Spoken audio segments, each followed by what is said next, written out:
Welcome back to the Southern Citizen Podcast. I'm your host, Hope Newsom Staples. On the show, we spend time talking to those I love to call Southern citizens. To be a Southern citizen in my book, you need only meet two requirements. Number one, you have to claim the American South as your homeland. And number two, you must be 75 years or older. And that's it. During each episode, we sit down with these Southern citizens and listen in as they share about their lives. Today, you will hear from my grandmother, Gloria. You first heard from Gloria on episodes 1 and 2 when I was interviewing my grandfather, Leonard. So those episodes are worth listening to if you want to get a better picture of their life together. As always, yours truly will be asking questions and doing my very best to keep us on track as we wander through time and space. Along with Gloria, you will hear questions and some brief commentary from my grandfather, Leonard. So it's time to listen in as we elevate the voice of a true Southern citizen. Okay, so we're ready for round 3. Huh? Round 3. Let's go. All right, let's figure out who we got here. So introduce yourself. Gloria Langley. And can you tell me when and where you were born? Okay, I was born July the 15th, 1946 at Dr. Meerman's Clinic in Waynesboro, Mississippi. Okay, and how old are you today? I think I'm 77. 77? Yeah, Okay. 77. All right, and Dee Daddy, remind us when and where you were born. I was born in Wayne County in 1940. And you were born at home, right? Yeah. All right. So you're kind of the sidekick today, right? So you might, if you have anything you want to interject, Yeah, you I just come along for support and raise your hand if you have anything you want to say. be available if they need anything. Okay. Maybe you can confirm things, huh? Yeah. Okay, so I want to get started. I've been thinking about this project, and I have a couple things I want us to open with. Okay. So I have this idea that anybody from the South, and we've kind of talked about this already in your conversation, that if you really are a Southerner, you have some sort of memory or connection or experience with Elvis Presley. Mm-hmm. So in your mind, when you hear the name Elvis, what comes to mind? Good looking. Okay, I like Good that. singer. Good singer. Growing up, though, do you have a memory of like was there anybody in your family that really just loved him? Or Well, we did. We all did, Mm-hmm. you know, and we'd get a new record, or something. Somebody in the community, the teenagers, to get a new record. Well, everybody had to go to their house and okay, let them play it, and to hear it and all. so it would be Elvis's records, and y'all would get together. It was a big deal. And one Sunday they were having a movie he was in. It was then what's the one? He's the cowboy. Something Star. Anyway, it was coming to Waynesboro, and we didn't go to the movies a lot. Not then. We done got a TV, and Daddy had quit taking us to the drive-in. I got so you. it was a big deal. So we begged, Mama and begged her, and she said, okay. Said, I'll take y'all. And us going to the movie, we sat up front. It was a big, big thing, Okay. We watched him, all from then on up until he passed away. We always loved to watch him. And my son Aaron, he never, he died before he was born, but I have his Elvis doll. Okay. But he loved Elvis. The more I learn about Elvis, the more I just can't believe he left us at 42 years old. Yeah. Like Another thing, him being born in Mississippi, made us as Mississippians be very proud of him and, support him. Yeah, there's an instant connection there just Yeah, because he was from absolutely. Mississippi. So thinking about you growing up, what would you say is your probably earliest memory that you have? My earliest memory, I think, was, and if I cry, is that all right? Okay. Nobody can see us. My grandma and granddaddy, Jordan, where we lived, they would come, Grandma would, and wash her clothes. And there was a big cedar tree about halfway between our house and their house. And we had geese, and they'd go to hollering, and I'd know they were coming. So I'd beg Mama to let me go meet them, and she would, and I would supposedly, I was 3 or 4 years old, I would help Granddaddy get there because he was sick. Well, when we got there, Grandma and Mama would go. Daddy had bought Mama a Ringer washing machine, and it was on our back porch. They would go to washing clothes, but it was my job to take care of Granddaddy, Jordan. So we'd go in the front room, and we had a big old high bed. It was my brother's room, but he would lay down, and I would get up, and I knew how to operate the record player. So I would put Ernie's Tub on for him, play it, and get up there and lay down with him. And that, I guess that's probably one of my very earliest, but I do remember when he passed away. Okay. And I was probably 4, 5. So he was sick from the time, really, you He remember. had stomach cancer. It's what they assumed back then, you know. I can remember the house. I told my mama, I told her what it all looked like. And she said, absolutely, that's what it looked like, you know, the memories I had. And they had Granddaddy in a casket up in the living room. And my daddy brought my brother, and he was, I guess, he was about 2.5. And he won't know why Granddaddy was asleep. Why wouldn't he get up? And I don't know why, but that always just kind of resonated with me, and I remember. But it was always good memories, very good memories, That's Back awesome. in them days, they'd bring the dead bodies home Yeah. and sit up with them. Yeah. And folks in the community would come through. Well, Like a they'd stay all visitation. night. They'd stay all night. They didn't leave your body back then, you know. Yeah. And they would come and bring food and stay and stay all night and And then the till next the day. time for the funeral. And we went to Shady Grove Baptist Church, and it was a little one-room church. Had the tar paper, looked like bricks all on it, but it was one room. And my granddaddy was a big leader in the church. He was a deacon, and he loved the Lord. And when him and Grandma got married, they both didn't come from a Christian home per se. And certainly him not. His daddy was into a lot of things, and he had a bad experience growing up. And Grandma, her family left when she was probably 20 and went to the Deltas. So they had each other, you know, and they supported each other in their faith. Grandma was Assembly of God, and Granddaddy was a Baptist, but they worked it out. She would go to her church when they didn't have church at Shady Grove, and they was never argued about it. It was just the way it was, you know. It was a good example. It just worked things out. So they were probably first generation Christians. Right, exactly.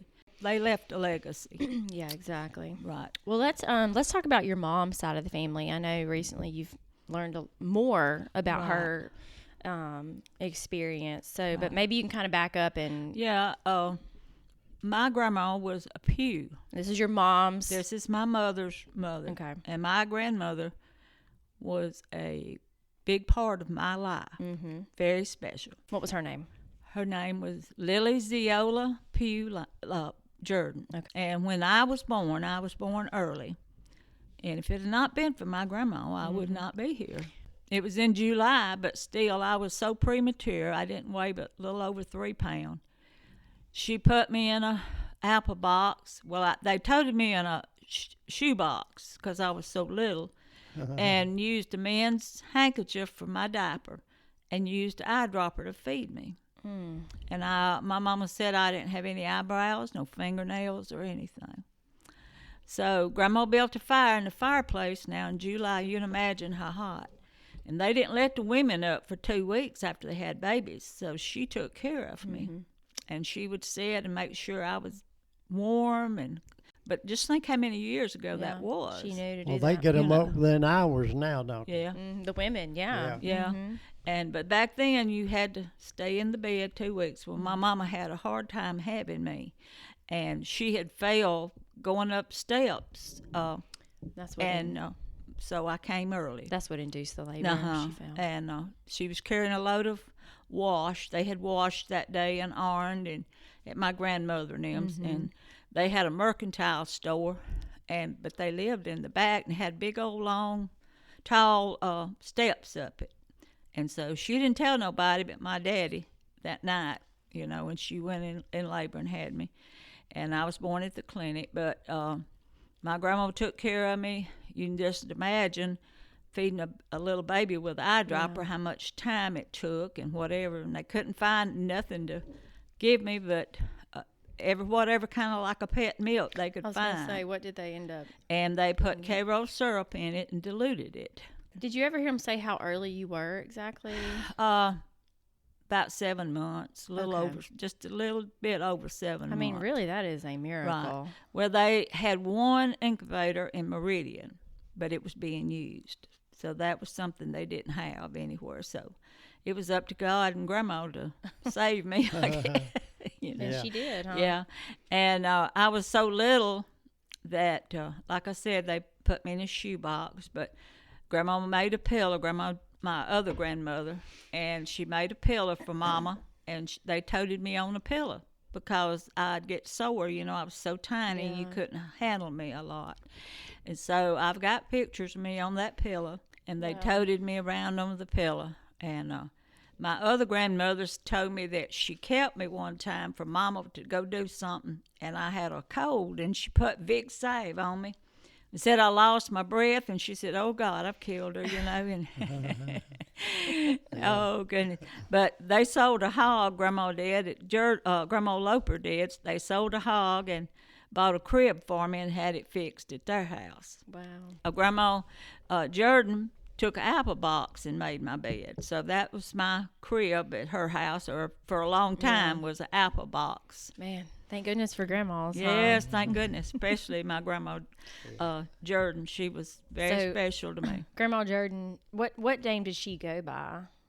Zeola. They called her Zeola. Mm-hmm. Okay, now her family is the one they're Pews, and they came to Mississippi from Alabama, and close to where we were raised, out on 84.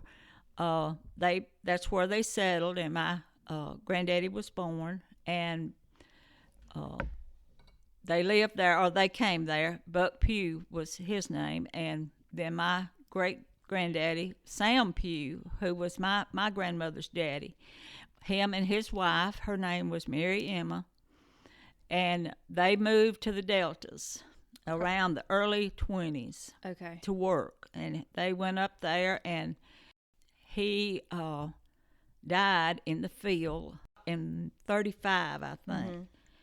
But they had I'm working now on how many children they did have, but my grandmother was born in 1900. Okay.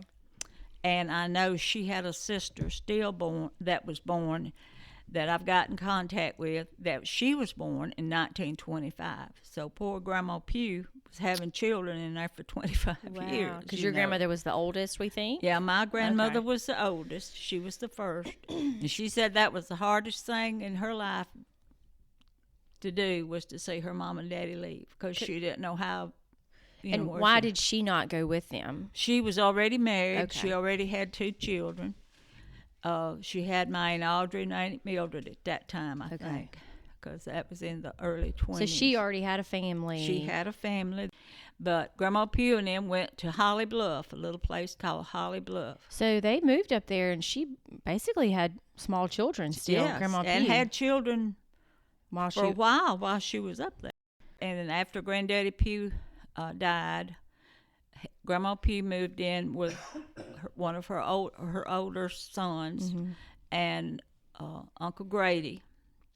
He had 2 children that she raised like they were hers, and Charles and Gracie. And then also another granddaughter, Elsie, lived with them as well as her mother. But and y'all kind of lost contact? Well, I can remember going up there. I was about 10. And I have great memories of going, you know. And they would come sometime. And one of the times they come, I know people have never done this, but we went out and gathered sap off of the pine trees, where there'd be a little nick or something on a pine tree. It would make a gum on it. Okay. And we went out. I can remember Charles said he remembered doing it. They come and see us, and we went and gathered all that for Grandma Pugh, because she used it for colds and would make a salve out of it and all. I was just looking. Holly Bluff is about 160 miles from where we are. Yeah. Which is not that far today, but then It was a long trip. Transportation was a challenge, and just Well, the it money was- to travel. Well, I'm sure it was a lot different too in the 20s how they got up there the and roads. how long. Mhm. Probably all day trip. Yeah. Yeah. And when we went, we took my grandma up there, and like I say, it was probably around 1956, 57, something like that. But we were going to leave that weekend, and on Friday before we left, I was being a young'un, and we were swinging in the swing and jumping off like we tell our kids not to do, but we did it when we were kids. And I fell out in the yard, and I didn't know it, but one of my little brothers probably had thrown a light bulb out, and I landed on the light bulb, my hand did, and had a bad gash. Well, my mama couldn't take care of us when we had something like that happen. She'd just go to pieces. So my Aunt Mildred, her sister, lived across the road, so we'd know to go get Aunt Mildred, and she come and took care of it and made what she called butterfly stitches and pulled it too and wrapped it up. And so that night Daddy come in from work, and I was hurting, and so me and him stayed up late, and we watched midget wrestling. I don't know, we had done got a TV by then, and to beat it all, it was women Women I will wrestling. never forget that. So I finally went on to sleep, and we got up before daylight the next morning and piled in our car and headed for the Delta. Had Grandma and me and my brother Buddy, and I know my sister Diane, and I think my brother Ray was a baby. I had one brother that hadn't been born yet. I think that was So the y'all one. all went, you think? Huh? Did Ray go too? Y'all all went together? Yeah, we all Everybody went and with Grandma. And so we got up there about breakfast time. And I can remember going in a little bitty house, but it was what people lived in up there. They were sharecroppers. Here come Grandma Pew, little old bitty thing. She probably wasn't 5 feet tall, but loving on us. But she had biscuits and bacon. I can remember it smelled so good, Yeah. in there. And so we all eat breakfast, and so she had to go milk the cow. So my grandma said she'd go with her, and of course I followed Grandma wherever she went. And I said, well, I want to go. So we went. It was just a little piece from the house, and they had an old cow, and Grandma put hobbles on her. And if you don't know what a hobble is, you put it on a cow to keep her from kicking you. It kind of looks like handcuffs, like you put on somebody. Oh, okay. But While they're this milking was- her, Yeah, so basically it kind of was something made look similar to that, but she couldn't lift her leg up yeah, to kick. they would put it, they called it a hobble, and they would put it between her back legs where she couldn't kick you, so she milk. So Grandma P was going to milk, and the cow was messing around, so Grandma Jordan said she'd milk the cow. So she did, and we got back home and decided we'd go to Grandma's couple of brothers, Orb and Dan, and they lived just down the road, and it had flooded. So we got out in the field, and we caught little alligators Wow. and put them in a tub.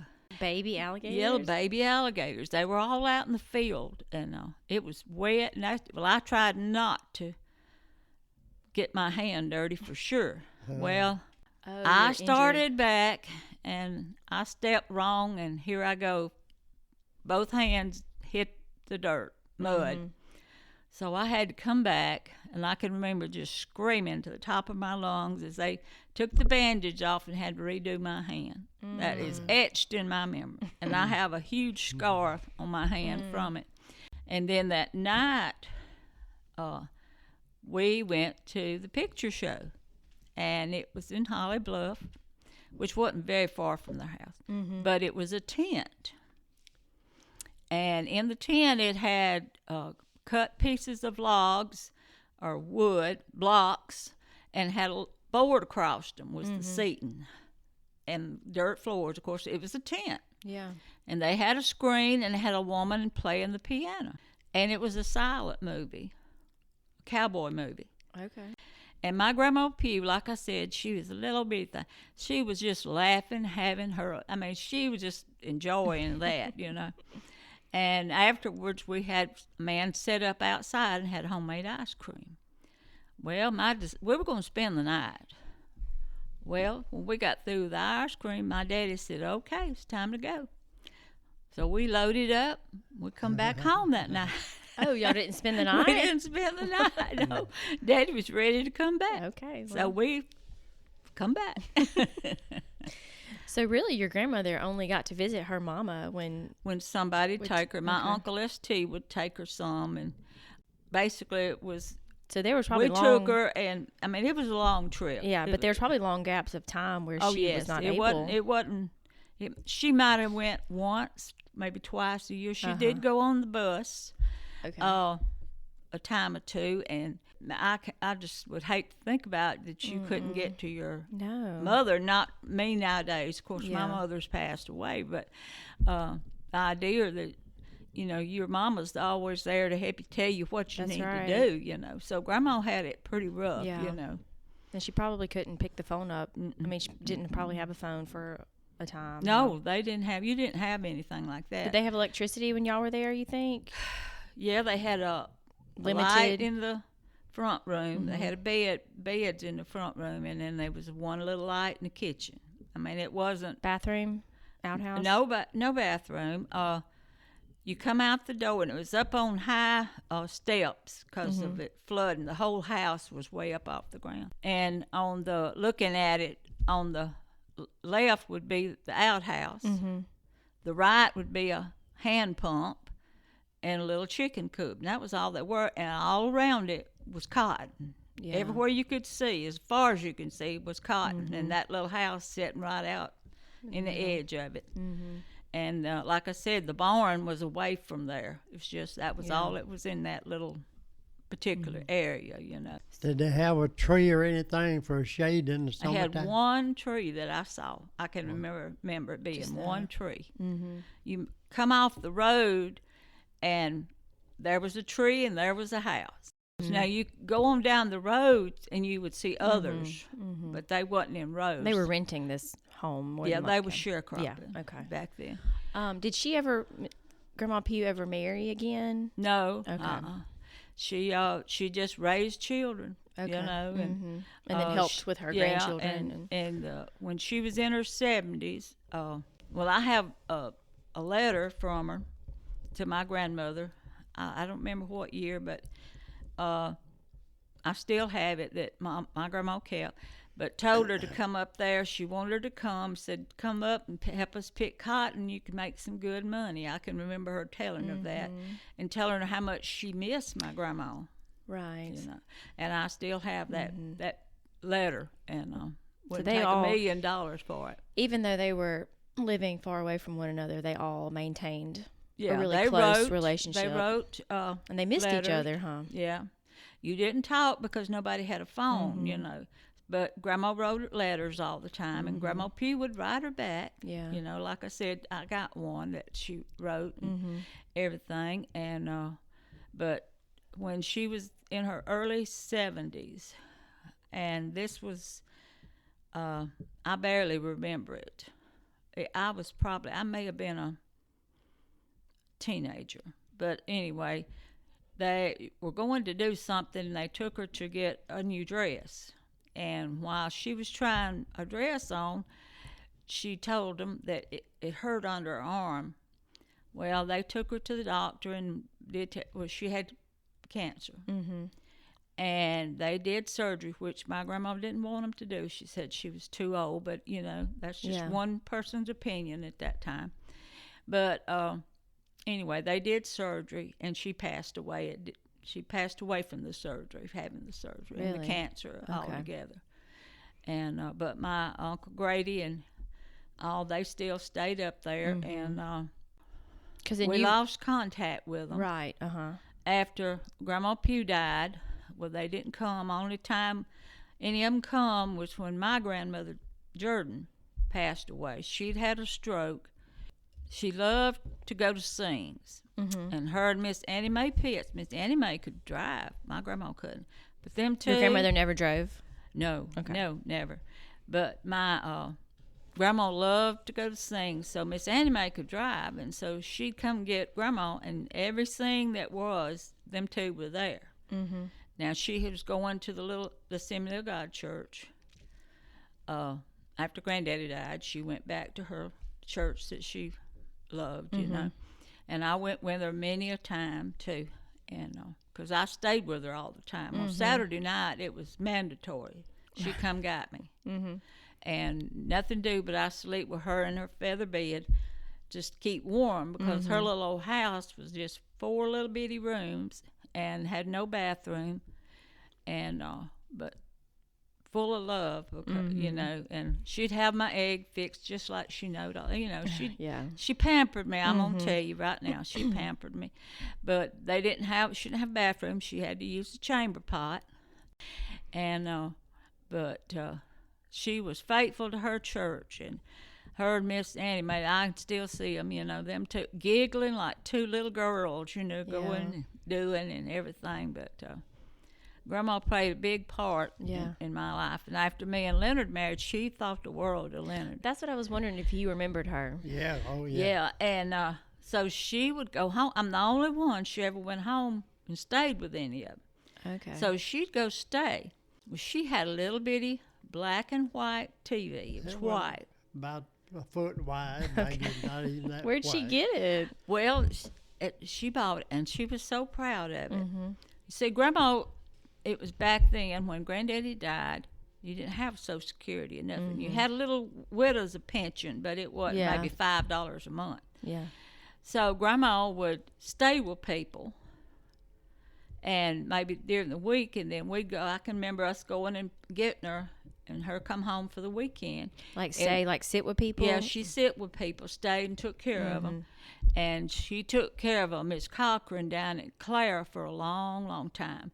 And but she would give Mama every month whatever whatever it would be to pay her Social Security, and Mama would send it off.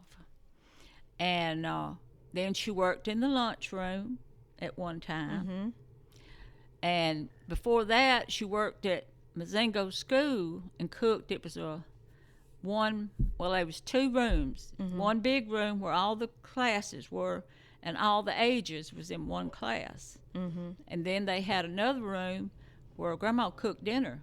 People would bring canned jars of whatever they had, and they'd send it, and Grandma would make a meal out of it for the children. Wow. She wasn't left like to draw anything, so she had to work until she got a certain age, you know. Yeah. And Miss Annie Mae couldn't come get her that morning, so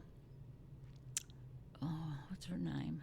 She's a Palmer. Grandma took care of their children. She babysitted their children. Okay. And she was coming to get Grandma to go to church.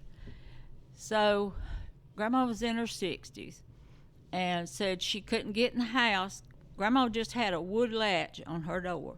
That's the kind of door she had. But anyway, she could hear sounds in the house, but she couldn't get Grandma to come to the door. So she knew something was wrong, and she went to my uncle's next door and got him. Well, he broke the door down. And Grandma had everything in the house pulled out, was in her slip and everything. Didn't know what was going on. She was looking for something. Well, she had had a stroke. She was disoriented. So, after then. But back to when she'd come to the house, she'd want to bring the TV. She said Leonard might want to watch it while he's in bed. You know, she thought the world of Leonard. Did y'all had a TV though, huh? Yeah, but she thought, really, she was scared to leave one. it. She was scared to leave her little TV. That was, Yeah. she paid, that was priceless, her little TV. But anyway, and she would pamper me. I'm just telling you, she'd pamper me. But I was pregnant, and with our first daughter, Hope's mama. And so she'd tell me in the morning I'd have to get up early and fix breakfast for Leonard. So she'd say, now you just stay there, I'll get up and do it. So she'd get up, make him biscuits and everything. And my stove was like an apartment stove, but you had to take a stick, keep the oven shut because it wouldn't stay. Yeah. Where was this at? Where were y'all This living? was up at Oakland Grove. Oh, okay. Daddy had bought a house, and so it was furnished with whatever we could find, Right. But he did fix me a bathroom. That's when right, we yeah. married. I did have that, thank the Lord. He put that in before we married. But anyway, Grandma was cooking his breakfast and everything, and like I said, she babied him, and so I heard her scream bloody murder. I jumped out of that bed and got in there, and I said, Grandma, what in the world? And she said, there's something in that grit box. She was fixing to cook some grits. I got it, and there was a tiny little mouse in it. It had scared her to death. Oh, so I bet it I did. just Scared took it me. and throwed it out in the yard. Yeah. It was scary. Her thing every year at Christmas, everybody had to have something. And I'd go help her buy it. When I got old enough, I'd go help her. If it was just a pair of socks, or she'd give you Mama a little rubber toy, I can remember helping her find that. But as long as she was able, she'd come stay with me a lot, and me and Leonard, and She would call you when she's cooking in there, needing to know where something was. She'd call you Merle. yeah, that was my mama. But Yeah. As you get older, you do that. Yeah. But sometimes she had the right family. She just, she'd call me my mama's name, But Yeah. So was that before her stroke or after Yeah. her stroke? well, no, it was after the Okay, so stroke. after the stroke, she still was able to Some go yeah, and- okay. yeah, and she stayed with my mama, and she stayed with the others some too, but mostly with my mama. But Was she able to work after her stroke? no, the stroke just kind of, the doctor said it reversed who she was, Yeah. and she was totally different. Yeah. But I mean, she couldn't help it. Yeah, was it changed something her that it kind of- Personality. So we couldn't leave her by herself because she would, like, you were frying something, she would apt to take her hand to pick it up. I mean, Right. she didn't understand. Well, she had a sister that lived in the Deltas. Her name was Lenny, and she never married. And so she came down one time after she had her stroke and stayed probably 3 months, 4 months, something A like long that. time, yeah. Stayed, not even 6 months, but with her, so she could stay at home. Yeah. But Aunt Lenny would not eat anything but vanilla wafers and milk. So that's all she ate: vanilla wafers and milk. Her name was Lenny. Lenny. Lenny. Aunt Lenny. She's a little bitty person, little Vanilla bitty wafers person. and milk. And so she stayed with her, but after that, she stayed with Mama. But she would tell me, she said, I just don't understand. Said she wanted to hoe one day, and she got out there in the garden, and she come in, and she was all upset. She said, I used to could hoe all day, and said, I can't hoe 5 minutes now. It just upset her that Give she out. couldn't do what she did, because Yeah. she was always very busy Yeah, active. person, Yeah. Active person. Because she was a widow for quite a while. Yeah, well, I was about 4 Yeah. when Granddaddy passed Yeah. away, and his name was Thomas Avery Jordan. Now, Granddaddy Pugh had a brother named Bernard, and he also had one named Jim, and they lived just close to where we lived. And Uncle Jim was a jolly person. He's all times telling something. And we'd go get him, and we went to see Aunt Audrey. We'd go by and get him because he'd want to go sometime. He liked to go with us. And he'd tell my brother and I that we could get on the oil, what do you call them, Leonard? That back then, the oil rigs, they pumped the oil. Oh, yeah, the horse head. Yeah, horse head type thing. But he'd tell us it was grasshoppers. And that we could get on it and ride all day, just junk like that. And this was your Grandma Pugh's brother? Yeah. And then, let's see, it'd be her uncle. That one would be her uncle, I'm sorry. I think that was her uncle. And Uncle Bernard was her uncle. And they lived up above Beat 4. Uncle Bernard was a character. And we went up there a lot. And he had a granddaughter named Nolan that was my age, and we were in the same class. So sometimes I would go home with her, and Mama would come get me. Mm-hmm. But anyway, they made syrup, and he farmed and whatever. Well, Uncle Bernard kind of liked to get happy and drank a little bit. Well, they had went to take their cotton off, and he had a bunch of boys and girls too, but at that time he had a bunch of boys, and Travis was his youngest one. And they had went to town and got the cotton money and everything. Well, his wife, Aunt Lillian, when they drove up, she of course come out to see what they'd made, you know. Right. Well, when she saw he couldn't walk, Oh my goodness. Yeah. she really, Mama said she went over him from head to toe like a cop searching you. I mean, she was hunting that chick. She frisked Yeah, him. she was just knew it just all got wasted. But Travis said, "Hold it, Mama. I got the check. I got the money. I got the money." Anyway, so I did know him, Granddaddy Pugh's brother, and then he had a sister. It was over in Alabama, and Leonard and I went to church at Hillcrest in Laurel after we married. We lived there a while. Well, we met Coleman Summerall, and he would be my second cousin. Him and Mama would have been first. That was Granddaddy Pugh's sister's son. Okay. So that was very unusual Yeah. for us to meet up with somebody Yeah, that like that, is. you know. Well, so I know you said that you guys lost touch with the family that was in Yeah. Holly Bluff, but just Right. recently you have been able to reconnect, right? My mama always wanted to, and my Aunt Mildred too. Now, Gracie, that was Uncle Grady's daughter, would call, or she wrote Grandma as long as Grandma lived. She wrote her after Grandma Pugh died. She would write her. Well, she lost touch with her, and the rest of them, and the others died, or, just different things happened through the years, and so she lost touch with our family up there. But Mama always said she said, my people. She said, I just love to know where my people are. Excuse me. Mm-hmm. So I put pictures on old Mississippi families. I believe it's what it's called, pictures. It's nothing but pictures and people in Mississippi. Yeah, like a Facebook group. Mm-hmm. And I put some pictures of my Grandma Pugh and my grandma and different ones, and asked them if anybody knew any of them. Mm-hmm. I would love to get in contact with some of them. And I thought, well, maybe that'll work. We tried, Yeah. everything else.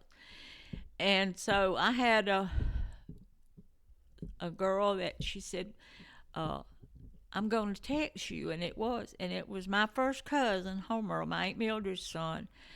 It was his daughter, Sissy, and I never would have dreamed that, but she lived up there. Mm-hmm. And so she wanted to know what things about it, and I told her. So that little thing went to helping me try to find somebody. So Where does I she had live? some replies. Sissy. She lives up there. She married somebody up there, but Oh, I okay. didn't know it, But first thing, though, I got a reply on the pictures I'd put on this site, Old Mississippi Families, Yeah. I think's the name of it.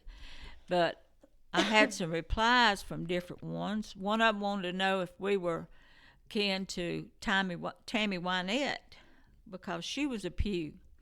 And then finally there was one, it was the Joe Pugh, said, girls, y'all need to check this.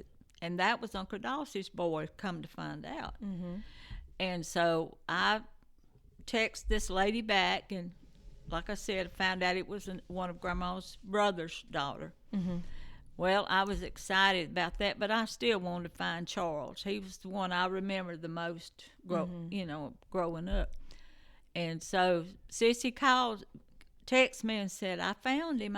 She was so excited. So she gave me his number, and I called him. Well, I done more crying than I did talking. Mm. But he lives in Tennessee, but he's the only one left. Okay. And everyone else has passed away. Mm-hmm. But he's 83 years old. And he said he can do anything he wants to. He's in good health. And but me and him talked about how we have to go to the outhouse, how cold it was, and growing up, just things, the water would be froze in the water bucket when you went to. People didn't have faucets, know. We'd have a water bucket. So he back then you had a Sears Roebuck catalog in the outhouse or whatever magazine. What magazine, or either a corn cob, corn. Yeah. So he lived in the home with your Grandma Pete. Yeah, he grew up, and she was mama to him.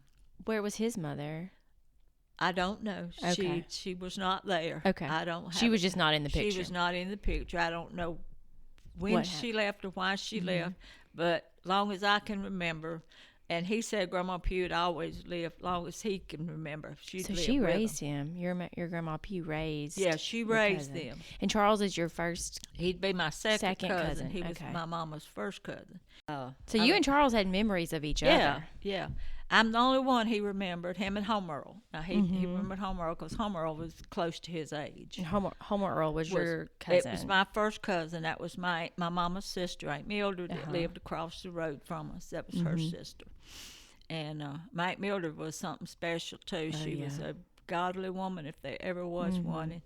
And so you probably helped Charles a lot, too, huh? Talk through some things and help y'all kind of both. Know, and he sent me a tape of his daughter singing, and it was beautiful. And I told him my girls sang, and my daughters played in the church, played the piano in the church, So we've just been able to share back and too. We've talked on the phone, but we've also texted. Okay. And he's been sending me some information on our Pugh family.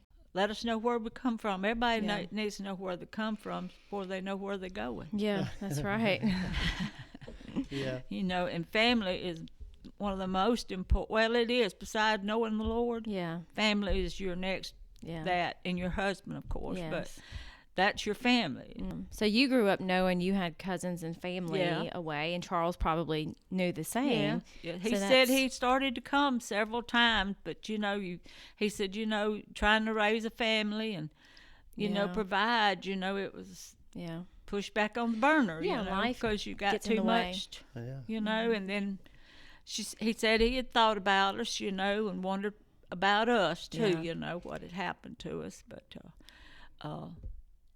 But Uncle Grady came when Grandma died, and then Grandma had a brother, like I said, Walter, that was in Mobile, and I remember them coming. So Grady would have been Charles's father? Daddy, yeah. And then Grandma had a sister that come one time that her name is Coley, and now she was born in the Deltas, I think.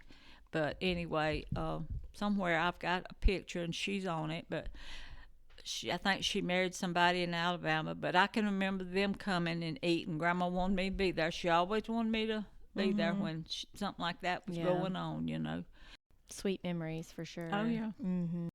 But family is important, and don't ever forget that. And I like that you didn't give up on trying to learn and figure out where these folks were. I think that really honors the memory of your mama and her family. I was hoping at least somebody's still alive, But Charles's sister had passed away, and then Elsie had passed away. They were my close to my age, and so I remembered them. Yeah. And they had a hard bringing up. I mean, they didn't have the things that we have today, and I didn't either. But we had a little more than they did. But still, they turned out good. Didn't Charles tell you they were about 10 miles from the Virginia border? Yeah. I asked him. Way up there. Yeah. I asked him. I said, "How in the world did you get up in Tennessee from a Delta boy?"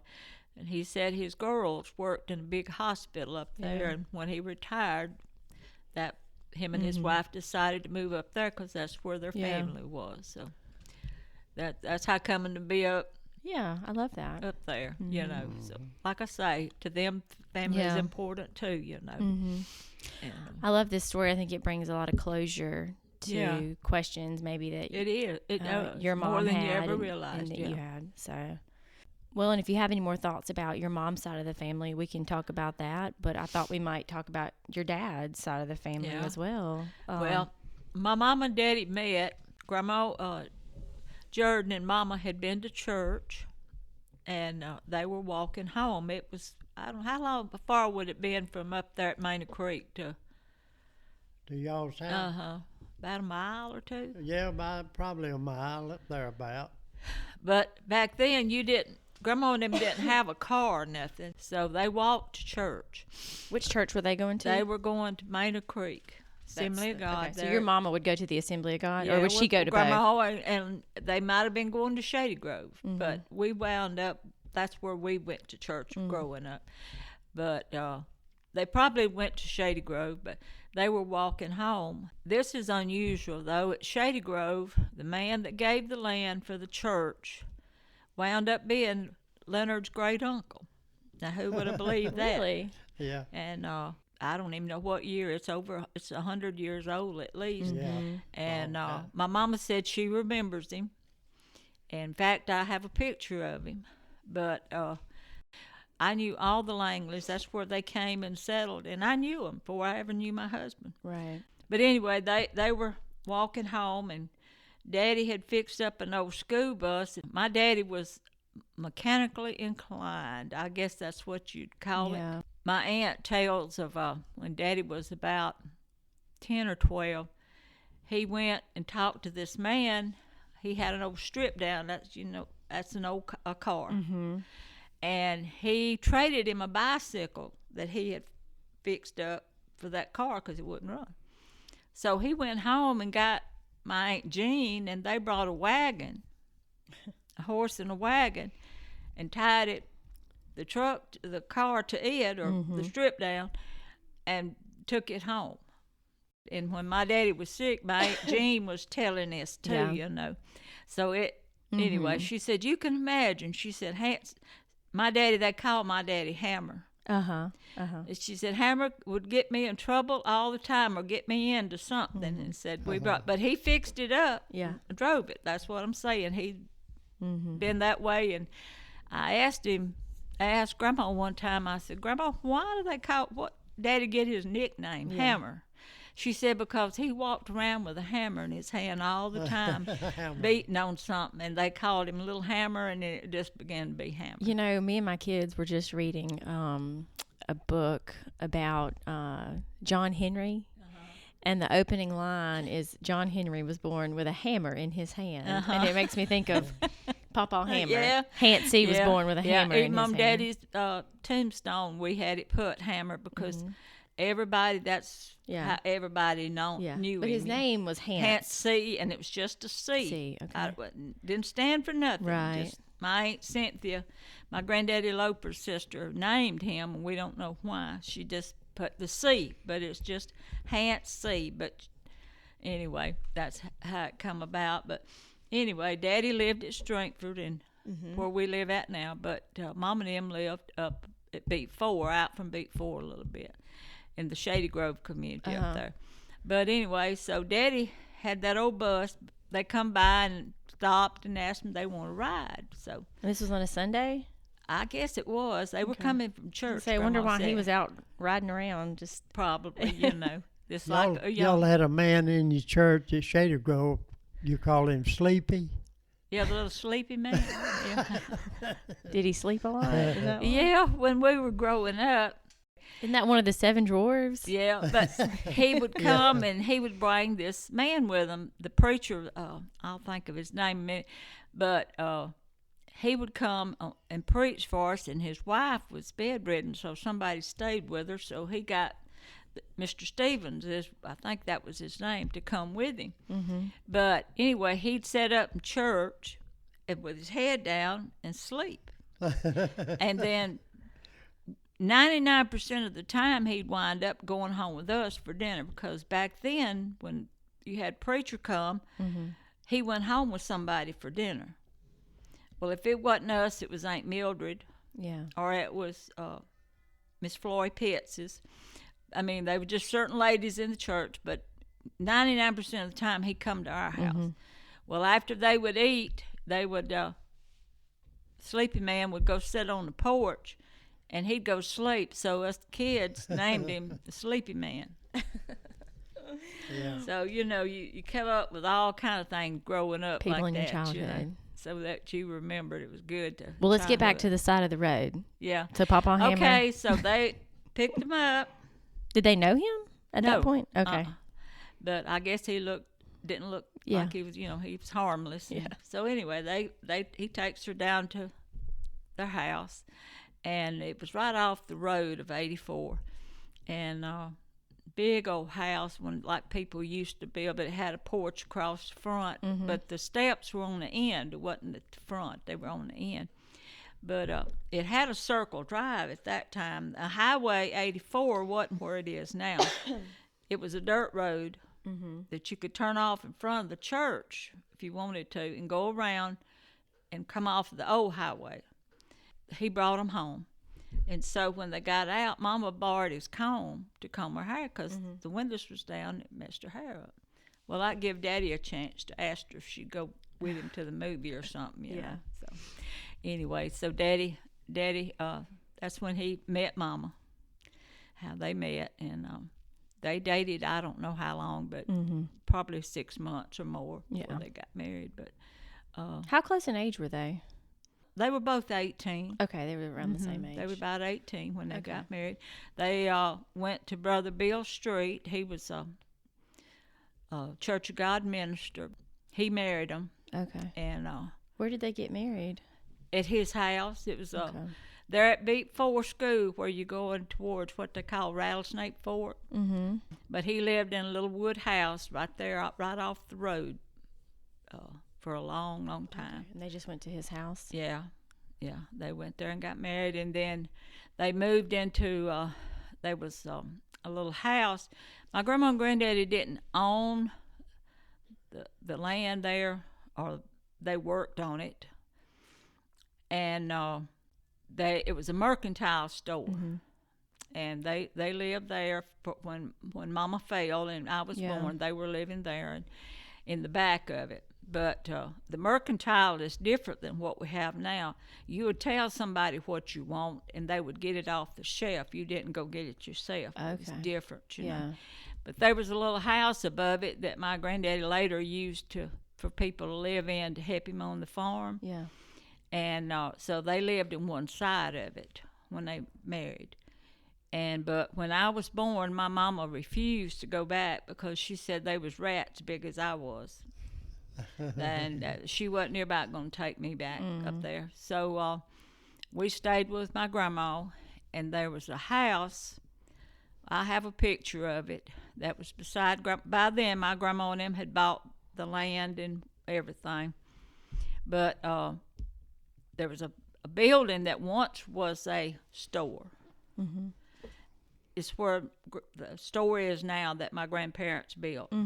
And it's in the Straightforward community. But there was a big house there, and at one time when my grandmother was a young woman, her daddy had a store in it, and she worked in it. And there was a mill house across the road, so it was just, it was kind of like the hub of the community right in there. But they tore the house down and built our house on the highway, and it was built just like my grandma and granddaddy's house. And theirs was a Sears Roebuck house. They ordered it from Sears and Roebuck, or the Mr. Cooley did, the one that they bought it from and had it built. But Mom and them had theirs built, and so I guess I don't remember not living anywhere but then. But Mama said that they moved to Quitman, I think she said, and Daddy worked for some man there, and she was telling me about. Said she'd go to this lady's house to wash clothes because she didn't have water, and the lady wound up and made her. Mama had an apple box that she put me in to take me wherever we went. Didn't have carriers or nothing like that. So said the next time she went, the lady had fixed one so Mama wouldn't have to drag the apple box. I don't think I ever knew they lived in the Quitman area. I think it was Quitman, but Daddy worked for a man there for a while. But then after they built the house and we moved into it, like I say, I don't remember not living there, so it had to be. I was pretty real young when we built. That was your first home.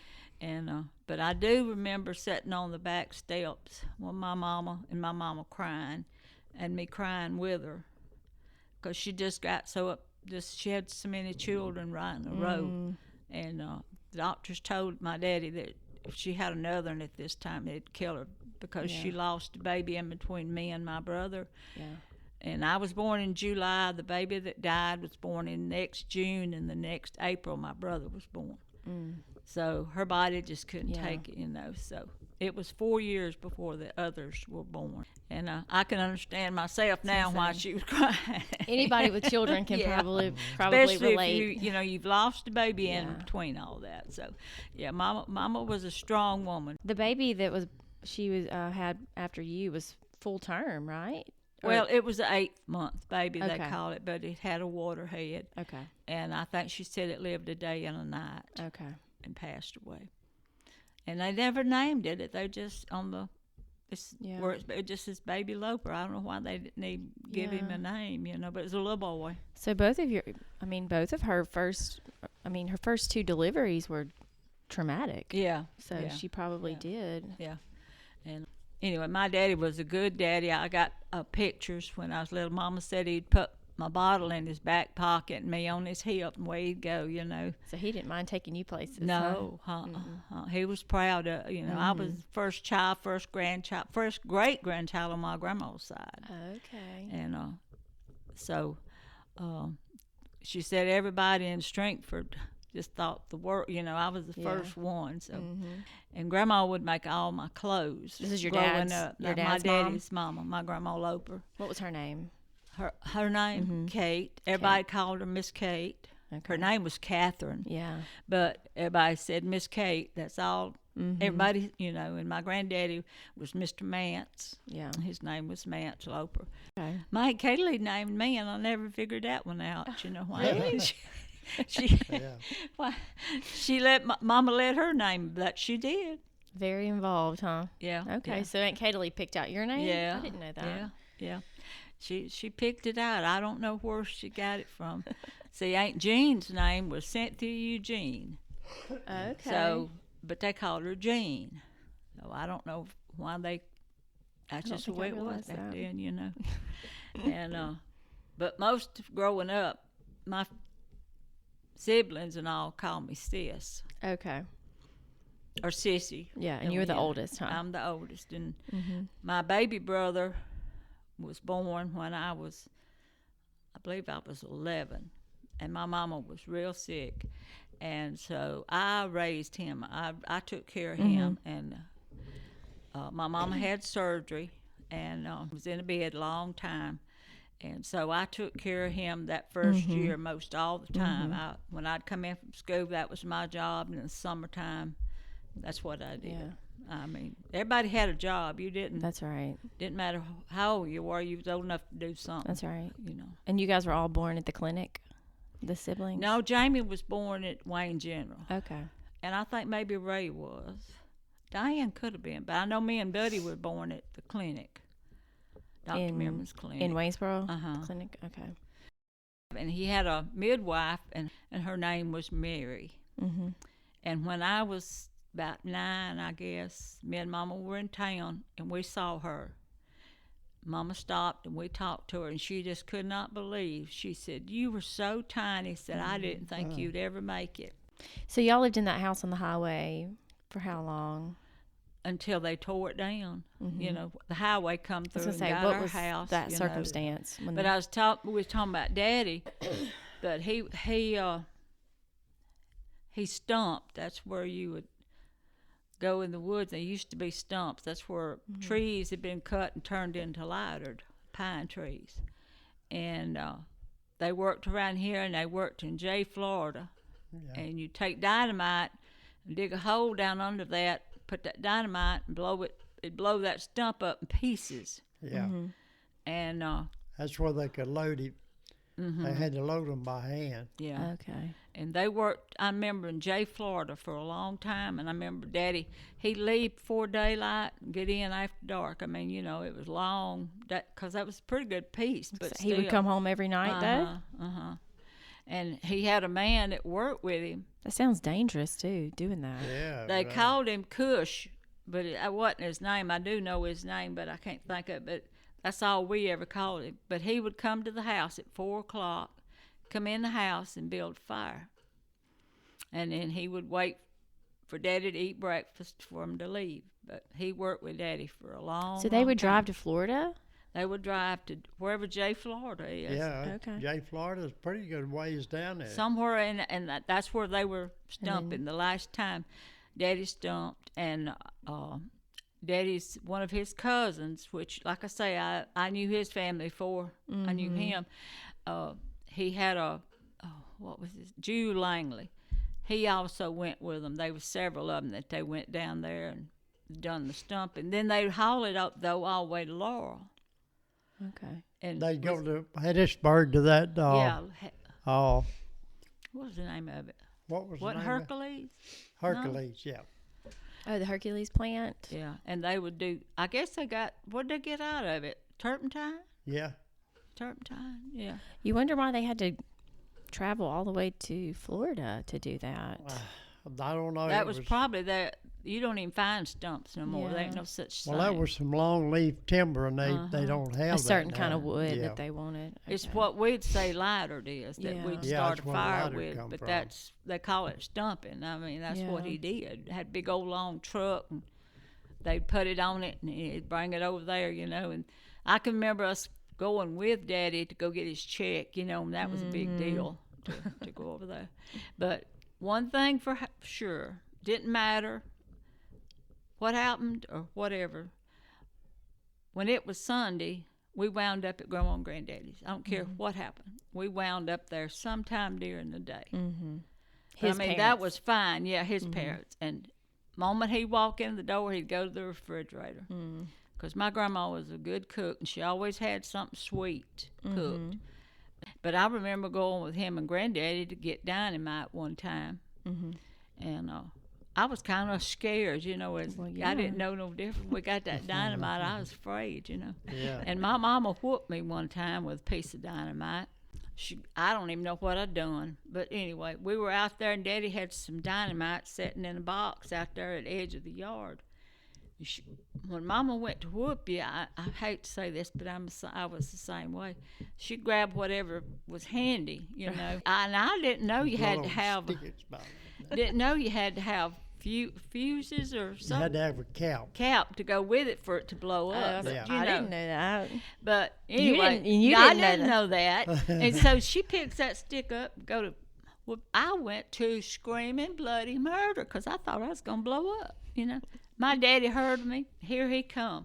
Merle, don't do that. She ain't going to do it no more. I know she ain't, because he always saved me, He come save me. He saved me a lot of times. But now Mama believed in whooping, and my daddy was a good-hearted person. Then after he quit stumping, he started hauling pulpwood. And he worked, I guess, about 20 black men that worked with him for years and The years. wood's full of people. And then he built a shop there beside our house. And so he would do that stumping, and then he'd work on people's vehicles there. And then he built a little bitty store. He worked about 20 men, and I can still see them coming. And we had one that his wife died in childbirth, I remember. And she used to come and help Mama, so we knew her. And anyway, she died having a baby in Charity Hospital. Well, he comes, I can see him now, come to our house and said, Mr. Hansey, he said, I need to borrow some money. He said, my wife has died and I need it to bury her. And so my daddy give him some money. And they were numerous times that happened. And so we used to say, well, Daddy buried most of them, He would help pay their burial but fees. they'd pay him back, Right. and pay him. And we had a black man who stayed with us. He stayed at the shop, and he'd help Daddy in the shop, and his name was Studebaker Heidelberg. I will never forget that. And on Saturday, Daddy let him off early, he'd come to the house and go to the well and get water and take him a bath. And he had him a flashy suit that he would wear. He'd get all dressed up and he'd be gone all weekend. Well, he was up there in a joint, got an altercation, and this man killed him. And that night, it was on in the morning, we had a telephone by then, and it was in my room. And I heard somebody knocking on the door, and Daddy gets up. His name was Cooley. His last name was Cooley. And he said, Mr. Hansey, he said, I need to call the law. He says, I killed a Studebaker. That's what he told him. He said, it was self-defense. So said he had a knife fixing to get me. So he come in my room. You can imagine, I'm sleeping there, and he calls the sheriff and tells him he's out here and where he's at. And he said, I'll be right here. And so in a little while, him and Daddy sat on the porch, and the law come got him, but they didn't do nothing because it was self-defense. Wow. But, that's just one of the instances, that things happen, there's a lot of them, but... Didn't y'all have like a cow or something? I remember a story. We raised a pig one time and raised a cow called Sancho. Yeah, that. Yeah, What was... What about Sancho? Okay, my granddaddy had a lot of cows, and he had this little calf born, and the cow wouldn't take it. So we brought it home, me and Buddy, my oldest brother. We held him in the back of the pickup. Daddy had a little old pickup, and we held him in that pickup till we got him home, got him out. Well, we fed him with a bottle, and we played with him, and every evening we'd come in and play, and he would follow us, and do all that. And we come home one evening, and we couldn't find him, and we eat supper, and after supper, my daddy said, well, how was your supper? And we said, good. He said, well, that was Sancho.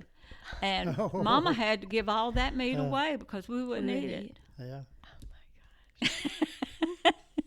That is hilarious. I've always heard that. Don't ever name those cows. Yeah. Well, we had seen on Disney the Sancho, the long steer, and that's how come us to name him. So he Sancho. was like a pet. He was a pet. He absolutely was a pet. I had a pig one time, and I raised it, and it'd follow me around. Well, wound up, it went somewhere too. And I guess that's life, huh? Yeah, and I love chickens, and we'd have them, and my brother and I would feed the cows, and that was our job. And so it was up from the house, and we had a corn crib, and it was open, and we'd throw the corn out for the cows. Well, we had this old cow that her calf had died, and she was so mean. And me and Buddy would try to sneak up to go feed them because they'd come, and that thing would run us. And so we kept telling Daddy, we told Mama. So finally, she just told Daddy, said, you're going to have to go feed them cows. I'm not going to send them young'uns no more. That cow's crazy. Well, he was gone about 15, 20 minutes. Next, he come back to the house. He got the truck. He went up there. He loaded that cow, and he took her off. And so, it had him. He had to go up there, but she put him behind a tree. She run him, too, behind a tree. So he saw. Yeah, she was running us one day. We had went up there. Mama had went with us, and she was doing it. Mama had a corn cob. She grabbed that corn cob and throwed it at that cow and hit him right between the eyes. And that cow just come like something on brakes, just slid and stopped when that happened. And that's when she told Daddy he had to do something with that cow. Huh? Yeah, with that cow. And but we didn't name that cow. But yeah, we had all kind of animals growing up and since then. But my granddaddy Loper farmed, and Grandma Loper run a store, and she sewed then on the side. She was a jack of all trades. That's right. And then she cooked dinner and breakfast every single day. She had a kitchen in the store.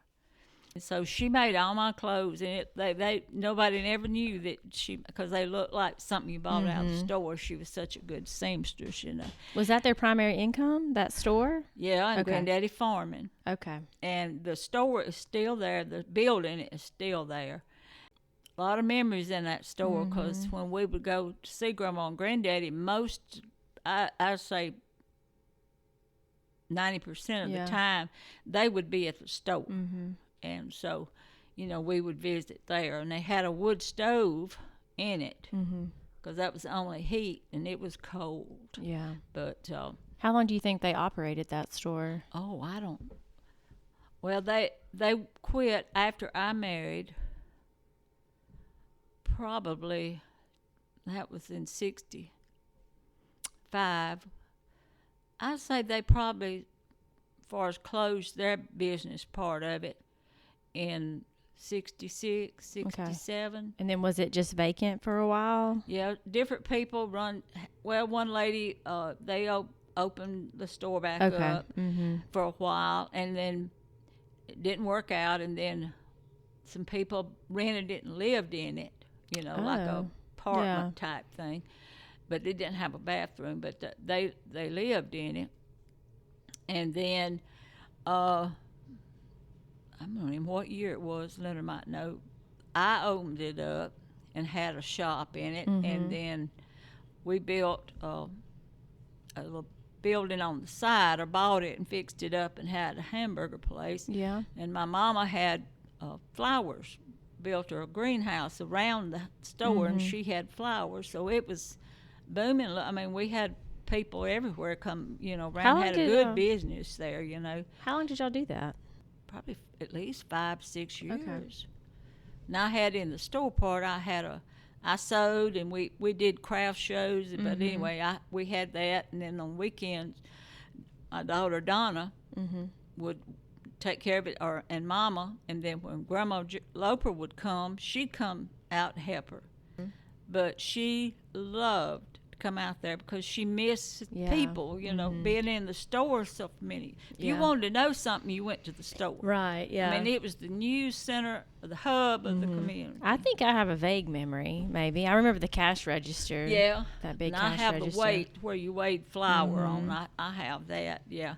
So that building was always in use pretty much, Yes, whether it was a right, store right. or... Well, at one time before after I had my shop, we started a church. Yeah. And it started in the store. That's so the right. store has been a lot of things. What was it called through the years? Do you know? Loper's store. Even when y'all had it, did y'all call it that or something else? I called it Gloria's. Okay.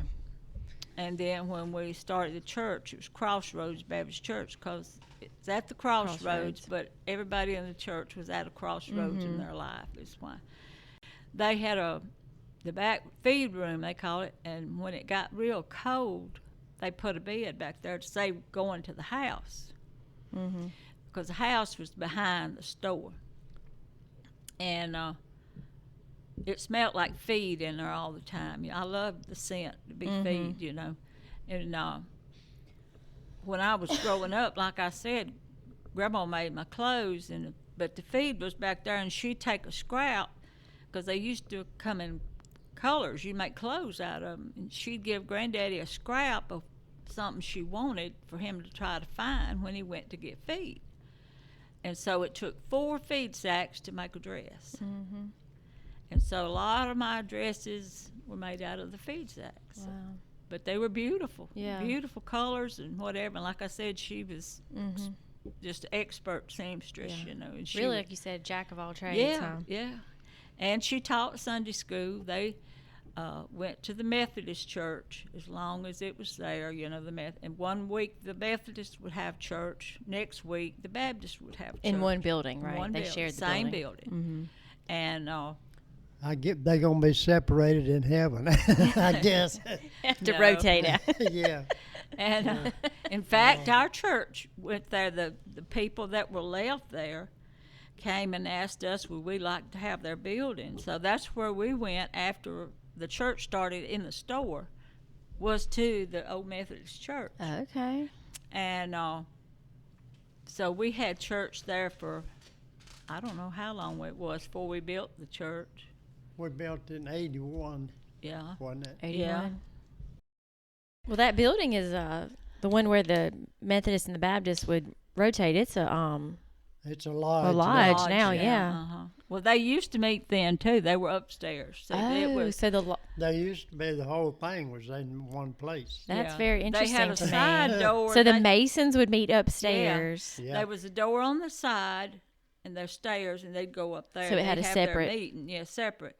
And down on the bottom was the church part. Oh, I didn't know that. Okay. And we didn't have a bathroom. There wasn't a bathroom in it, and it was just one. It was open, but it was kind of like made like a U with the main part in the curve of the U. I mean, the sanctuary part, but then the two little in the back, we used them as Sunday school, but Sunday school rooms. We put these folding doors Yeah. where we could close them off, and then some people donated a trailer, and we put it beside it. Okay. And then the men dug a hole and put a Me and Bob Cranford did. yeah, put a Put a 55-gallon Yeah. barrel, cut the top out of it, Okay. made a that- bathroom. yeah, and there was a room under the stairs of where they went to the lodge, and we put a little put a commode in it. Is what we Okay. put, and then the Sunday school room started being in the trailer out there. You know, I drove a vacuum truck with, it soaks up water and stuff. Yeah. I'd come by there about every 2 weeks. I had to work 7 days a week. Uh-huh. I'd pull what was in it out. Okay. Get Well, that was a good ministry to the church, huh? Yeah. I just keep thinking about how interesting it is that the Masons had a lodge all the way out in Stringford. it was there for years. Yeah. Yeah. The old church. They all got so old they couldn't go up them stairs, and they meeting in the bottom Yeah, now. bottom now. But that church was there. My granddaddy Cooley helped build the church. So it's been there 100-something years. So There that used to building. be a high school there. Yeah, Yeah. where it's at was the high school or the whole school. Yeah. Now I do know that they closed that school the year I started school. So it was in about 52, Mm-hmm. and some went to Clara and some went to Beat 4. Okay. And but I can remember I would go visit Mm-hmm. and go to the school and Yeah. visit, And Grandma said, "Well, this is how long it." I know it said that when Aunt Kaylee was 4 or 5 years old, that she would go to school, and she said that she learned she'd go the first grade. I mean, she'd go to school. She'd just walk down there and go to school, and wound up being a school teacher. Yeah. But they let her come in there. yeah, but and Grandma and Granddaddy, where the store is now, they used to, when Daddy was little, they lived across the road. They had a store, and the feed mill, the old mill house is behind it. That building is still there. Well, back then they'd grind corn, Yeah. meal, and all kinds Right. of stuff. Well, that was always the mill house, but Yeah. there was a store in front of it, and that Granddaddy would change tires and fix stuff. So he was always mechanically inclined. So this too, was all happening in Stringford, though. Yeah, Huh? It was yeah. a busy little community. Right. Mm-hmm. And Daddy was born. Granddaddy and them were off in he was working for the lumber company, and they were in these little box cars. Camp cars. Camp cars, yeah.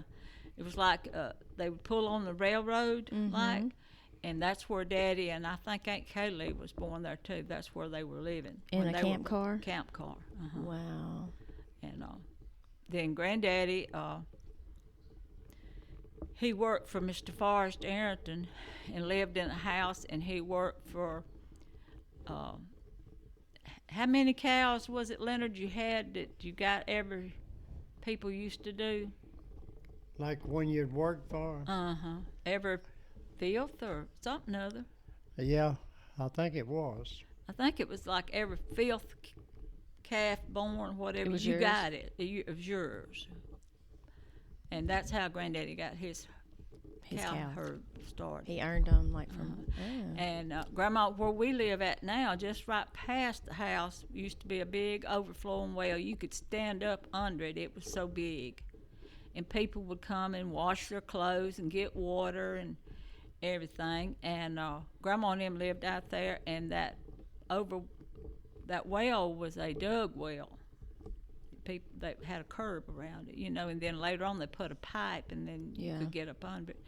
But Grandma said that when they first married and lived there, that the bears would come and they'd put potato peelings, you just drop them because you had big cracks in the floor, and said that they'd put their hands up wanting more. Under their house? Under their house, Oh, my goodness. I mean, it was wild back then up in, Yeah. But, The bears would come get under their house? And do their fingers up wanting more. In Wayne County? Uh-huh. There used to be bears down. They were a panther. Used to be a black panther that people would say, and Granddaddy said it was true, and you could hear it scream. It sounded like a woman screaming that would go through. And I have heard it. I have heard it. Yeah. And but you could hear it. But I mean, this was out in Stringford was in the wilderness because we were at the edge of the DeSoto Forest, Mm-hmm. And it used to be, open range, which meant you could let your animals, go anywhere they wanted to. You didn't have fences. It used to be open range. And Granddaddy had a horn that was made out of a cow's horn. Mm-hmm. But he could blow that thing, and they would come out of the woodworks. They'd come from every direction. In the evening, he'd call his animals up. Wow. And hogs and cows, here they'd come, coming out of the woods and whatever. Mm-hmm. And he would feed them all, or, a little bit or something, so they would come up and he could keep up with them. Granddaddy had he always had a dog with him at all times. And most of the time it was, what kind of shepherd was it? English shepherd. He had those. That was his main kind of dog. But he had this dog, though, that he was a brindle looking. But he called him Preacher. Mm-hmm. And so Granddaddy was off, and he finally put the cows that began to be where you had to pin them up. Mm-hmm. But Granddaddy would take the government had land that was fenced in that they would rent you to put your cows in. Mm-hmm. So Granddaddy would. He had so many that he would drive them down there and put them down our government woods. Well, he'd go check on them, and he had an old red apple pickup. It was apple red. And I learned to drive it too. But anyway, he'd just blow the horn, and when he did, the cows would come. They were, he'd just blow the horn on the truck after that. Mm-hmm. And they would come up. And, well, he had one that didn't come up. So this particular time, she didn't come up, so he went hunting her. Well, as he started to step over a big old log, that dog knocked him down and wouldn't let him. Well, he knew something had to be wrong because, So he goes around it, and when he gets around it, he sees what happened. There was a big rattlesnake laying there, and he would have stepped on him. So that dog saved him then. Yeah. And then later on, had a cow went crazy, and that cow got after Granddaddy. Well, that dog intervened, but when he did, that cow ripped his side open. Mm. And Grandma sewed him up with a clear fishing string. Mm-hmm. She sewed him up, and he made it. But he was Granddaddy's constant companion. That is so interesting. And Granddaddy had a horse. Well, it was he was called Shorty. Mm-hmm. And I have pictures, and Granddaddy was big on horses. He rode horses. When they were kids, that's where they kept up with everything. Mm-hmm. And I have a picture of him on his horse, him and his brother. But he had got it for Uncle Faye, but Uncle Faye didn't fool with it. But we'd go with him to feed it, and he'd make him do tricks. He'd say, how many ears of corn you want? And he'd take his foot and do so many, you know, Yeah. or whatever. And he'd say, "Are you a good boy?" And he'd shake his head. He wasn't. And he said, "But do you want something to eat? Are you a good boy?" And he'd do his head, "Yeah, you know." I mean, it was. Yeah. He loved them, and we took him home. My brother and them decided they wanted to ride him, so Granddaddy let them have him. They brought him home. And I wanted to ride so bad, but I never could ride. I just couldn't do it. I couldn't get up there. I just couldn't do it. I couldn't ride a bicycle. It's kind of scary. Well, I had my Balancing. equilibrium. I guess being premature, I've always had problems with Yeah. it. But anyway, so we Well- kept him for a long time, and they called him Shorty. Your grandpa Loper, when would he have been born? He was born, he was born 1900. Okay. And Grandma was born in 1905, Okay. I think. Mm. But Granddaddy said he saw Grandma when Grandma was about 12, I think. He said he told his friend, he said, "I'm going to marry that girl." And so Wow. years later he did, you know. But he'd tell me, he said, "Well, you know, they used to tell me I was pretty good looking. You know, I was handsome." And I'd say, "Well, Granddaddy, you still handsome, Yeah. you know." And like that. he and your grandmother lived to be on Uh, in age, huh? Or Well, Grandma lived old to be 80 something. She lived longer than he did, Yeah. but he was probably close to 80 Yeah. when he died, Yeah. you know. He was a hoot now. He was a hoot. Granddaddy had come from a big family, and he had a brother. I'm trying to think of his name now, but he had a brother that went missing, never found him. But I'll think of his name in a minute. But anyway, he was into all kind of stuff, and so he come to the house, so to Granddaddy's, and wanted to borrow his truck. My Uncle Fay was telling me this. I'd always heard it, but Uncle Fay said he seen it, so he told me about it, and said that he borrowed Granddaddy's truck. Now this was probably in the 40s, at least the 40s. Probably so, Yeah. yeah. And borrowed his truck. Well, when he brought it back, he didn't have the same tires on it. He had sold the tires off the truck and put some bad ones on it. And so my granddaddy got mad. Well, back in that time, I never heard my granddaddy curse or anything like that, because when my brother come along, he said some choice words, and my brother repeated them. And he said that was the end of that. So we never heard him curse, never. But when my daddy was growing up, he cursed real bad. Anyway, said he cursed him out and said a few choice things. And Uncle Fay said he was standing there and said he told him, he said, "Now, you leave," and said, "Don't you never come back." Said, "This is enough, you know."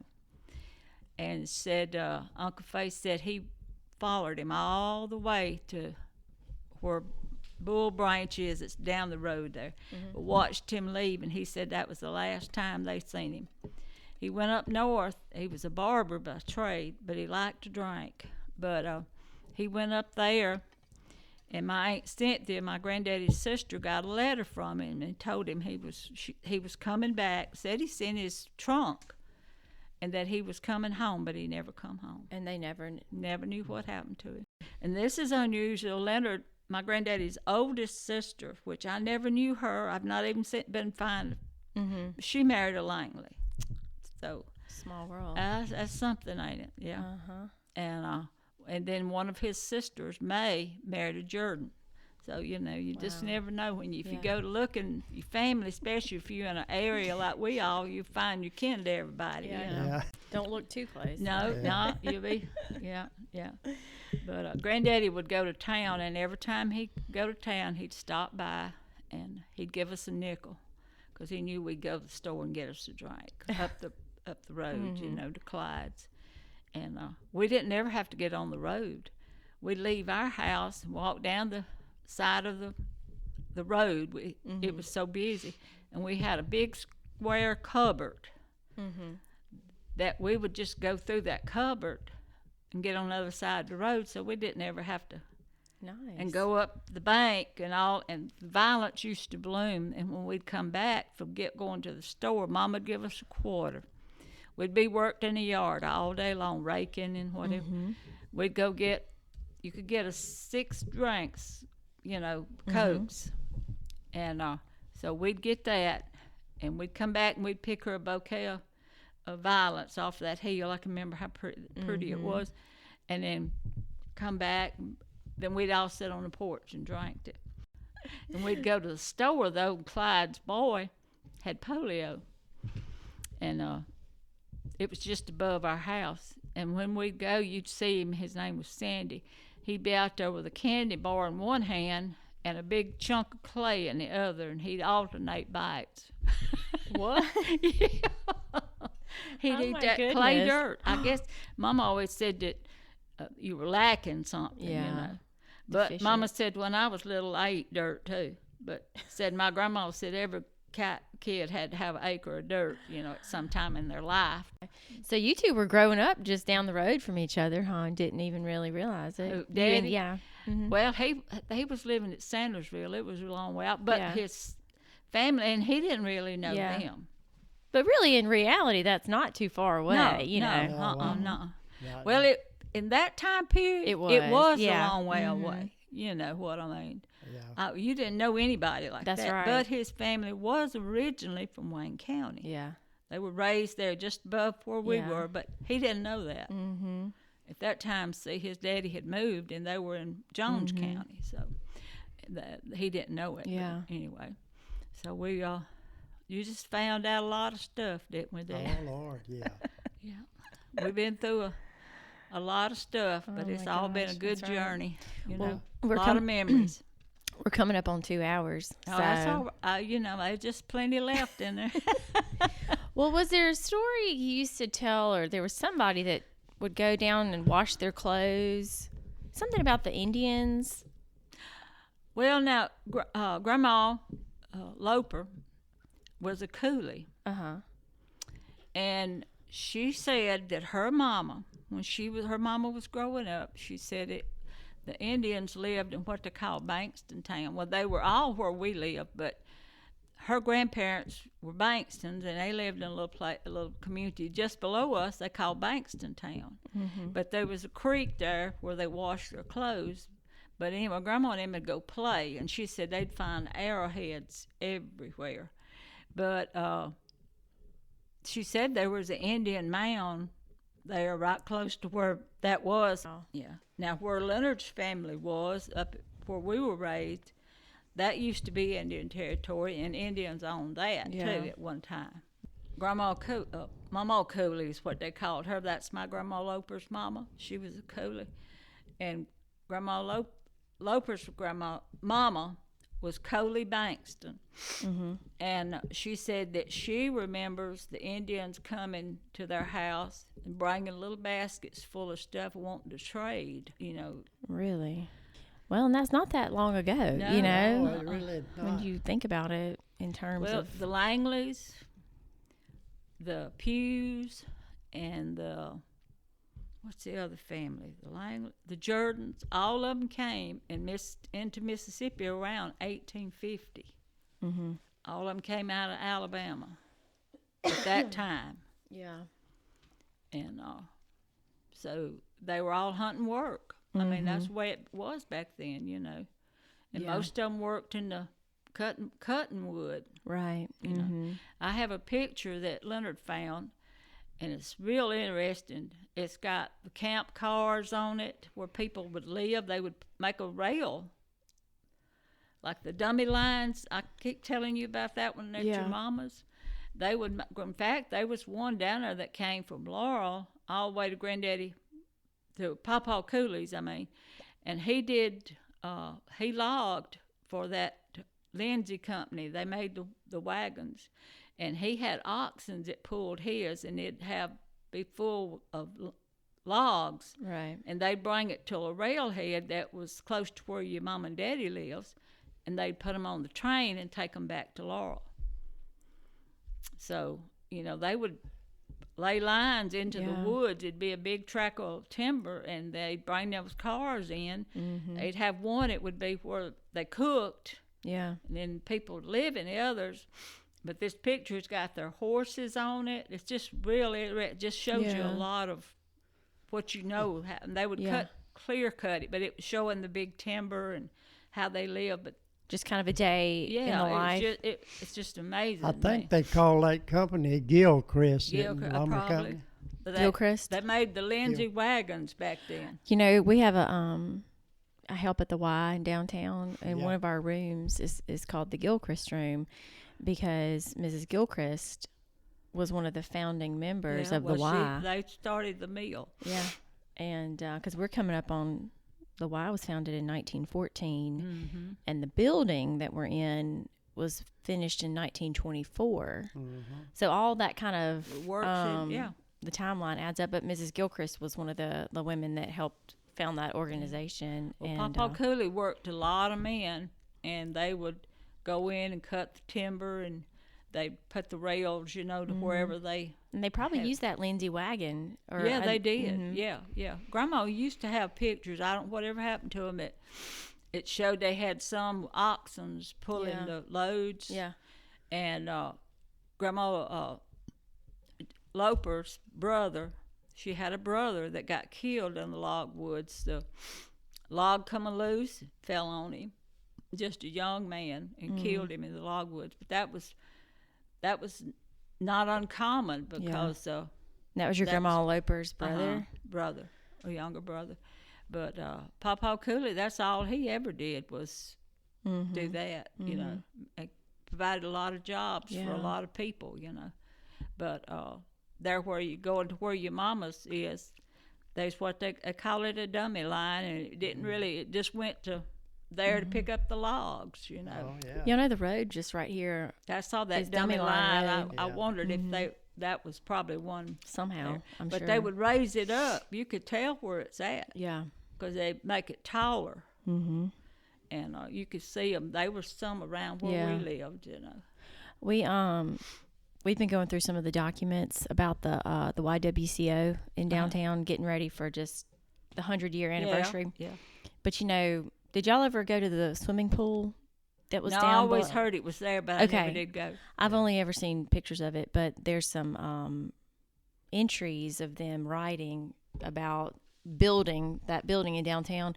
Apparently, there's a lot of natural springs, or there is a natural spring maybe that runs through downtown, and there's an issue there with flooding ever so often. But anyway, there's a passage in there that talked about when they were building that swimming pool, they struck quicksand. Oh no! Under that building in downtown Laurel. I wouldn't doubt it. And they had to deal with the quicksand. But all of those buildings in downtown Laurel, would have been being built during this time too. The lumber industry was absolutely really probably at its Granddaddy height. Loper said he could remember as a kid, going to Laurel, and it was just beginning. Yeah. Well, Grandma and Granddaddy had an artesian well behind their house. Yes. I have a memory of that for sure. Yeah. When they bought that house, they bought it from Mr. Cooley. His mama, they had a little store there where I told you they tore our house down, used our house. Well, there was a little store out there, and he run it. Well, his mama lived with him, and they had to go to the outside toilet if they went at night. Well, she got up in the night and went, and it was cold, and she had a scarf she put on her head, and she was hard of hearing. Well, she went to the bathroom. Well, Mr. Cooley got upset because some people had come around that was not normal people that come around, and he had it in his mind that there might be somebody going to rob him, I mean, that's something. You got a little store, you have to. Well, when his mama started back into the house on the back, you remember those high steps in the back? He hollered and said, "Who is it?" Because he couldn't tell. She had that. He shot his mama at the back door. And there where she died was always a dark place. And Grandma and Granddaddy always said that was where it was at. They'd done it. And so we always was kind of scared of that spot. That area. It's still there because they built the back porch over it. So it's still I there. don't think I knew that. Wow. They always had the toilets out behind the store, and anybody that was traveling or whatever, they knew where they'd stop to go to the bathroom back there because they was always there. That was the only place you could find. I feel like a lot of these stories revolve around trying to figure out how you're going to go to the bathroom. Yeah, huh? yeah, you know. Yeah. You don't have to think about that too much these days. No. I told Charles a couple of weeks ago, we were just talking, and I told him, I said, well, one thing I don't miss is having to go outside to go to the bathroom. Mm-hmm. Yeah. Now, we didn't have an outhouse. We had behind a crib, corn crib, you know, or the smokehouse or whatever. Yeah. I don't know why Daddy didn't ever make us one, but he didn't. But anyway, he said, yeah, he said he was 18 years old and he could remember it. He hated to get up and have to go out and go to the outside toilet. I mean, on cold nights like Yeah. this, you know, in the last couple of weeks, I would not have to. I don't know if I'd make it nowadays. Let me tell you this, and it will. I know y'all got to go to town, Yeah, don't you? my grandma Jordan, I told you that she didn't have a bathroom, so she had a chamber pot. And so I had spent the night with her, and I was still in the bed, and she was going to go take it outside. Well, she looks out the door. Remember, she's a widow lady. Mm-hmm. She looks out, there's this old man that had been trying to get her to go with him. Of course, we didn't like him because we didn't think Grandma needed somebody, and she didn't either. Well, here he come. And her little old house had a little bitty porch, but only way you could shut the door was with a wooden latch on the inside. And she had one outside. But anyway, she had that chamber pot, her hand to take it out. Well, he come up to the door. So here she is, puts it behind her, and waves to me to come get it. And I wouldn't come get it because I didn't like him. I didn't. And so he was wanting to know if he could give her a ride to church and all. And she told him no, that she had things she needed to do, and here she is holding that chamber pot and trying to get me to come get it, and I wouldn't do it.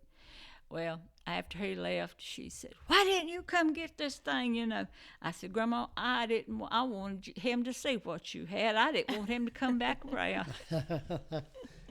He didn't come back. Being protective of your grandmother, weren't you? Well.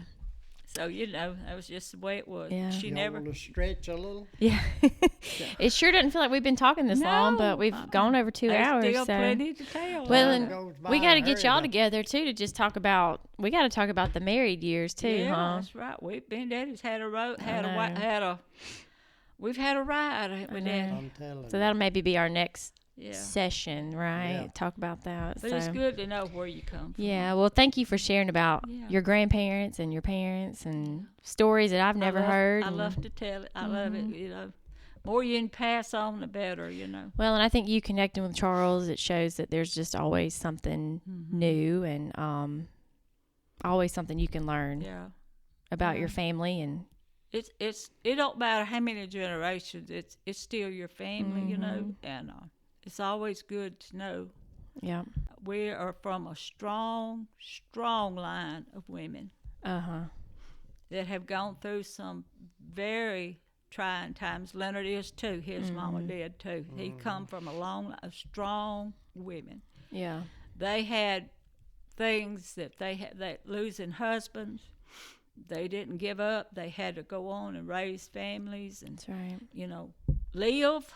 Yeah. They had to go on, and nowadays I see these women and I just don't understand it. The least little thing, and they throw their hands up, say, well, I can't take it no more. Yeah. And what if they had to live like these women? Yeah. No income. That's right. No help. They really were defined by their men in their Right. lives, and So- then that was taken away from them. That to me, that is something I'd pass on to you girls, and Daddy can pass on to y'all is that be strong. Most of the time, a lot of women had to go to a spring and Well, they wash did clothes all the time. away from the house. Yeah. That's true. Even that, I mean, I can't Okay. even imagine. You just think about that in the wintertime. Yeah. And life goes on. Just because it turned cold don't mean ain't dirty clothes got to be washed. And That's right. you got a baby, you certainly have. That's right. It makes you thankful for these modern day Yes, it does. conveniences Yes, it that we does. have. But then you look and you say, look how strong and what they brought. Poor Grandma Pugh was still having 25 years at least. She was Having still having babies. children. I can't imagine. You know, and she didn't go to no hospital. She had them at home. I know she did. She had them at home. Grandma Jordan had hers at home. And now I think Grandma Loper had somebody, but but I think she had hers at home. But I'm sure she did. midwife or something. And just to see that they lost their husbands and just how they made their, went on and had to make do with what they had. That's right. one thing I hope y'all have all learned is you make do with what you have. That's right. You don't have to have everything. You can cook. You can find something to cook. You can find something to wear. You can do something. And you can have a good attitude. And you can have a good attitude. Well, y'all got to go to town, right? Yeah, we got to go buy a few groceries. That's what I got to as well. Yeah, So, we well, got to go buy a few groceries. this was fun, guys. We'll have to do it again. Enjoyed it, yeah. All right.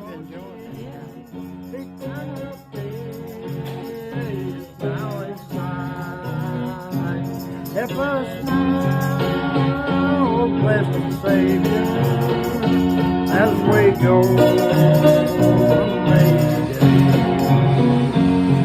not let us fail or stumble as we go on our way. Lead us on, Lord Jesus, Lord that happy on high. Hide us in thy blood so precious.